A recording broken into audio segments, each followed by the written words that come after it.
Aujourd'hui, nous allons explorer des principes essentiels pour renforcer notre foi, notre reliance à Allah et notre vigilance spirituelle dans un monde rempli d'épreuves et de distractions. Cette vidéo vous guidera à travers les enseignements des prophètes, les règles du dua, la patience, le détachement et la vigilance intérieure. Préparez-vous à un voyage profond dans le cœur et l'âme du croyant. N'oubliez pas de soutenir la chaîne en vous abonnant et en activant la cloche pour ne rien manquer de nos contenus spirituels. Le danger n'est pas toujours ce que l'on voit à l'œil nu. Souvent, nous imaginons que seules les menaces évidentes, ennemis déclarés, obstacles extérieurs, représentent un risque pour notre foi ou notre stabilité. Pourtant, les personnes les plus dangereuses ne sont pas toujours visibles. Parfois, le véritable danger réside dans ce qui est subtil, silencieux et apparemment ordinaire. Il peut s'agir de comportements, d'intentions ou d'influences qui passent inaperçus, mais qui corrodent progressivement le cœur et l'esprit. Une parole malveillante, un conseil intéressé, une influence sociale ou même une attitude de complaisance peuvent détourner le croyant de la vérité et l'affaiblir spirituellement. Ces dangers invisibles sont plus insidieux que les attaques frontales, car ils s'installent dans l'âme sans bruit et modifient lentement la perception, les priorités et la fidélité à Allah. Le Coran nous rappelle « Prenez garde à vos âmes ». Sourate Al-Hashr 59, 18. Cette mise en garde indique que la vigilance ne se limite pas à ce qui est extérieur, mais inclut la surveillance de nos propres intentions, de nos comportements et des influences autour de nous.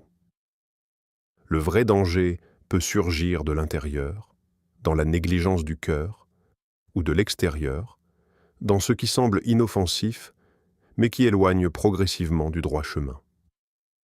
La conscience de ce danger subtil oblige le croyant à être attentif et à protéger son cœur. Cela implique de choisir avec soin ses fréquentations, de contrôler les pensées et émotions négatives et de rester ancré dans les principes divins.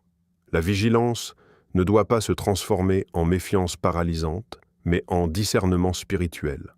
Reconnaître les sources de faiblesse et y répondre avec prudence et foi. Les prophètes ont eux aussi fait face à ce type de danger. Muhammad, que la paix et le salut d'Allah soient sur lui, a dû composer avec des personnes de son entourage qui semblaient neutres ou inoffensives, mais qui avaient des intentions nuisibles. Il a démontré que la vigilance, alliée à la patience et à la reliance sur Allah, permet de préserver le cœur et la mission divine face à des menaces invisibles ou subtiles. Ainsi, le croyant apprend que la vraie sécurité ne réside pas seulement dans la force extérieure, mais dans la vigilance intérieure. Le discernement, la prudence et la reliance à Allah sont les outils essentiels pour naviguer dans un monde où le danger peut se cacher derrière un visage familier, une parole anodine ou un comportement apparemment insignifiant. Reconnaître que certaines menaces sont invisibles pousse à la réflexion, à la prière et à la purification du cœur. La vigilance devient alors un acte de foi. Se protéger spirituellement, protéger sa famille et son environnement, tout en restant confiant que la guidance et la protection d'Allah surpassent toutes les influences. Le croyant sait que la prudence et la reliance sont complémentaires. En se rapprochant d'Allah et en restant conscient des dangers invisibles, il se fortifie, se prémunit contre les influences néfastes et transforme cette vigilance en une force spirituelle silencieuse mais puissante. L'un des dangers les plus subtils et insidieux pour le croyant est l'hypocrisie. Contrairement à l'ennemi déclaré, dont les intentions sont claires, l'hypocrite présente une façade religieuse ou pieuse alors que son cœur est éloigné de la vérité. Cette duplicité est particulièrement pernicieuse, car elle trompe, influence et corrompt de l'intérieur, souvent sans que les autres s'en aperçoivent. L'hypocrisie ne se limite pas aux actes visibles, elle se cache dans les intentions, les paroles et même dans les rituels. Une personne peut accomplir la prière, réciter le Coran ou participer à des activités religieuses, tout en nourrissant dans son cœur des pensées de vanité, de mensonge ou de malice. Ce type de danger est souvent plus nocif que l'opposition ouverte, car il peut influencer subtilement les autres, affaiblir la foi et créer un environnement de confusion spirituelle. Le Coran met en garde « Les hypocrites seront dans le bas-fond de l'enfer et tu ne trouveras jamais pour eux d'alliés. » Sourate An-Nisa 4, 145. Ce verset montre la gravité de l'hypocrisie. Elle éloigne de la guidance et mine le cœur de l'intérieur. La protection contre ce danger commence par la purification de l'intention, la vérification constante de ses motivations et la sincérité dans chaque action. Le prophète Muhammad, que la paix et le salut d'Allah soient chants sur lui, a également averti contre ce danger, soulignant que la foi authentique se mesure dans le cœur et les intentions, et non seulement dans les apparences ou les pratiques extérieures. Un croyant vigilant doit toujours se demander « Pourquoi est-ce que je fais cela? Pour Allah ou pour montrer aux autres ?» La sincérité devient alors un bouclier contre la corruption intérieure et un moyen de maintenir une relation authentique avec le Créateur. L'hypocrisie est aussi un rappel pour le croyant de rester humble et introspectif. Il enseigne que la vigilance ne doit pas être dirigée uniquement vers les autres, mais surtout vers soi-même. Surveiller ses pensées, purifier ses intentions et aligner ses actions sur la vérité. Chaque acte doit être examiné pour s'assurer qu'il reflète l'engagement envers Allah et non une image sociale ou une prétention. En cultivant la sincérité et en évitant les compromissions du cœur, le croyant renforce sa foi et sa constance. Il comprend que la véritable puissance spirituelle ne réside pas dans les apparences, mais dans l'authenticité du cœur et dans la reliance totale à Allah. L'hypocrisie, lorsqu'elle est reconnue et combattue par la purification de l'intention, devient ainsi une occasion de se rapprocher de la vérité et de renforcer sa relation avec Allah. Ainsi, être conscient de ce danger subtil incite le croyant à une vigilance continue. Rester sincère, purifier ses actions, aligner ses intentions et transformer chaque pratique en un acte authentique de foi. La sincérité n'est pas seulement une qualité morale. C'est la clé qui protège le cœur contre la corruption invisible et permet aux croyants de progresser dans la voie de la piété et de la reliance totale à Allah. L'orgueil est l'un des poisons les plus dangereux pour le cœur du croyant. Même une personne pieuse, érudite ou ayant un statut élevé peut être submergée par l'arrogance, et c'est précisément cet excès de fierté qui l'éloigne d'Allah. L'orgueil empêche la reconnaissance de la vérité, rend aveugle face à ses erreurs et crée un obstacle à la purification de l'âme. Le Coran met en garde « Et ne détourne pas ton visage des gens par orgueil, et ne marche pas sur la terre avec arrogance. » Sourate Luqman 31, 18. Ce verset montre que l'orgueil ne se limite pas aux grandes manifestations extérieures. Il corrode le cœur, influence le comportement et éloigne de la guidance divine. L'orgueil est subtil, souvent masqué derrière la connaissance, le savoir ou les accomplissements, et il détruit progressivement la foi si l'on y prend garde. Une personne orgueilleuse ne peut pas accepter la critique, la correction ou les conseils. Elle refuse de reconnaître ses erreurs et croit que sa perception est supérieure à celle des autres. Cette attitude ferme les portes de l'humilité, qui est essentielle pour se rapprocher d'Allah. La foi, qui exige soumission, sincérité et reliance, est incompatible avec l'arrogance. L'orgueil devient alors un poison silencieux, érodant les racines de la croyance et affaiblissant la connexion spirituelle. Les prophètes nous montrent l'antidote à ce danger, l'humilité. Malgré leur rang élevé et leur proximité avec Allah, Moussa, Muhammad, que la paix et le salut d'Allah soient sur lui et d'autres prophètes, restaient profondément humbles, conscients de leur dépendance totale à Allah. L'humilité permet de reconnaître la vérité. d'accepter les conseils et de se corriger, renforçant ainsi la foi et la constance dans la pratique religieuse. Le croyant doit donc surveiller son cœur en permanence. Chaque pensée, chaque succès et chaque connaissance doivent être accompagnés de gratitude et de rappel qu'aucune réussite n'est indépendante de la volonté d'Allah. L'orgueil s'attaque souvent à ceux qui oublient cette vérité et son effet est progressif. Il peut transformer le savoir en vanité et la piété en prétention. Être vigilant contre l'orgueil signifie cultiver l'humilité, rechercher la sincérité et rappeler constamment que tout pouvoir, toute réussite et toute compétence viennent d'Allah. La lutte contre l'arrogance est un acte de foi. Elle préserve le cœur, protège la relation avec le Créateur et maintient la pureté spirituelle. En fin de compte, reconnaître l'orgueil en soi et le combattre avec humilité et reliance à Allah est essentiel pour préserver et renforcer la foi. C'est une leçon que chaque croyant doit intégrer dans sa vie quotidienne. La vraie grandeur ne réside pas dans le statut ou la connaissance, mais dans l'humilité, la sincérité et la proximité à Allah. Le cœur humain est profondément influençable.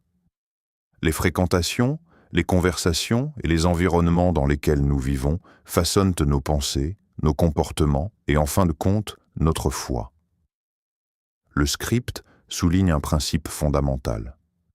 Les mauvaises influences peuvent affaiblir la foi et détourner de la guidance d'Allah. S'entourer de personnes négatives, hypocrites ou éloignées d'Allah a un impact subtil mais puissant. Ces influences peuvent normaliser des comportements déviants, semer le doute, encourager la complaisance spirituelle ou même créer un sentiment de relativité morale. Avec le temps, ce climat devient toxique pour l'âme. Le croyant peut commencer à négliger ses obligations, à minimiser l'importance de la sincérité et à perdre l'énergie nécessaire pour se rapprocher d'Allah. Le Coran nous met en garde. « Ô vous qui croyez, ne prenez pas pour amis intimes ceux qui irritent votre foi. » Sourate Al-Mumtahana 60. 1. Ce verset montre clairement que le choix de nos relations n'est pas anodin. Il est directement lié à la santé spirituelle et à la constance dans la foi. Les influences néfastes peuvent sembler inoffensives ou anodines, mais elles façonnent lentement le cœur et modifient la perception de ce qui est juste et nécessaire pour l'âme. L'importance de choisir son environnement avec soin ne signifie pas que l'on doit vivre isolé ou refuser toute interaction. Elle indique plutôt qu'il faut être conscient des effets subtils des gens qui nous entourent. Le croyant doit s'efforcer de fréquenter ceux qui inspirent à la piété, encouragent la patience et rappellent Allah dans leurs paroles et actions. Ces bonnes influences deviennent un levier pour fortifier le cœur et maintenir la constance dans la foi. Les prophètes ont toujours mis l'accent sur la valeur des compagnons et des influences. Muhammad, que la paix et le salut d'Allah soient sur lui, a sélectionné ses compagnons pour leur piété, leur loyauté et leur sincérité. Les bonnes fréquentations ont permis de renforcer la communauté, d'élever l'âme et de préserver la guidance spirituelle. À l'inverse, l'exposition aux mauvaises influences risque de corrompre progressivement la foi, même pour ceux qui étaient solides dans leur engagement. Le croyant doit donc être vigilant, observer ses fréquentations, réfléchir à l'impact de chaque relation et se protéger spirituellement. Cela implique d'investir du temps dans la prière, le rappel d'Allah et la compagnie des pieux. La conscience de ce principe permet de transformer chaque interaction en un moyen de purification plutôt que de corruption du cœur. En conclusion, les mauvaises influences ne sont pas seulement des distractions ou des irritants. Elles forment et modèlent l'état de l'âme. Le croyant qui reconnaît cela agit avec discernement, choisit avec soin ses compagnons et préserve son cœur pour Allah, afin que sa foi reste solide et que son âme soit protégée de tout affaiblissement invisible. La vie spirituelle du croyant n'est jamais statique. Même les âmes les plus fortes sont exposées à des dérives invisibles, à l'orgueil, à l'hypocrisie ou aux mauvaises influences. C'est pourquoi le script insiste sur un principe fondamental. La vigilance spirituelle est nécessaire. Elle consiste à observer constamment son cœur, ses intentions et ses actions, et à rester conscient des dangers qui peuvent surgir à tout moment. Être vigilant ne signifie pas vivre dans la peur ou la méfiance paralysante, mais développer une conscience permanente de soi et de sa relation avec Allah. Chaque pensée, chaque choix et chaque relation sont évalués à la lumière de la foi. Le croyant reconnaît que son cœur peut être influencé sans qu'il s'en rende compte et qu'il peut glisser vers des attitudes qui affaiblissent sa foi. Cette vigilance devient alors un bouclier, protégeant l'âme contre les pièges subtils du monde et les tentations invisibles. Le Coran souligne cette nécessité de conscience et de protection du cœur. Et gardez vos âmes. Ceux qui se perdent ne se nuisent qu'à eux-mêmes. Sourate Al-Baqarah 2, 195, adaptation contextuelle. Ce verset nous rappelle que la responsabilité première de la foi repose sur la maîtrise et la surveillance de soi. La sécurité spirituelle ne dépend pas seulement de l'extérieur, mais surtout de la façon dont le croyant entretient son cœur et ses intentions. Cette vigilance implique également de corriger rapidement les erreurs, de purifier ses intentions, de renouveler son engagement et de rester proche d'Allah à travers la prière, le rappel et la réflexion. Elle est le fruit de la conscience, de l'humilité et de la discipline spirituelle. Sans cette attention continue, même de petites compromissions peuvent grandir et affaiblir le lien avec le Créateur, souvent sans que le croyant ne s'en rende compte. Les prophètes ont été les modèles parfaits de cette vigilance. Muhammad, que la paix et le salut d'Allah soient sur lui, surveillait son cœur, ses paroles et ses actes, toujours conscient de sa responsabilité envers Allah et envers la communauté. Même dans les moments de succès ou de proximité divine, il restait attentif et humble, enseignant à ses compagnons que la vigilance est un effort quotidien et indispensable. Ainsi, le croyant apprend que la foi n'est pas statique. Elle nécessite une surveillance constante. La vigilance spirituelle est un acte de protection, un moyen de préserver la sincérité, de maintenir la constance dans la prière et de résister aux influences subtiles qui pourraient corrompre l'âme. Elle transforme la conscience du cœur en un outil actif de défense et de croissance spirituelle. En fin de compte, être vigilant n'est pas une charge, mais une expression de foi et d'amour pour Allah. C'est reconnaître que le cœur est précieux, que les intentions sont fragiles et que la proximité divine se mérite par la constance, l'attention et la discipline intérieure. La vigilance devient alors un moyen de rester fort, pur et sincère en toutes circonstances face aux défis visibles et invisibles du monde. Invocation. Ô Allah, toi qui connais nos cœurs et nos faiblesses, accorde-nous la compréhension de ton destin et la confiance en ton plan. Apprends-nous la patience, la sincérité et la reliance totale à toi. Protège-nous des maladies du cœur, de l'orgueil et de l'hypocrisie. Fais de nous des croyants fermes, apaisés et proches de toi. Accorde la guidance et la force à toute la communauté musulmane. Et si vous avez aimé la vidéo, n'oubliez pas de soutenir la chaîne en vous abonnant et en activant la cloche pour ne rien manquer de nos contenus spirituels.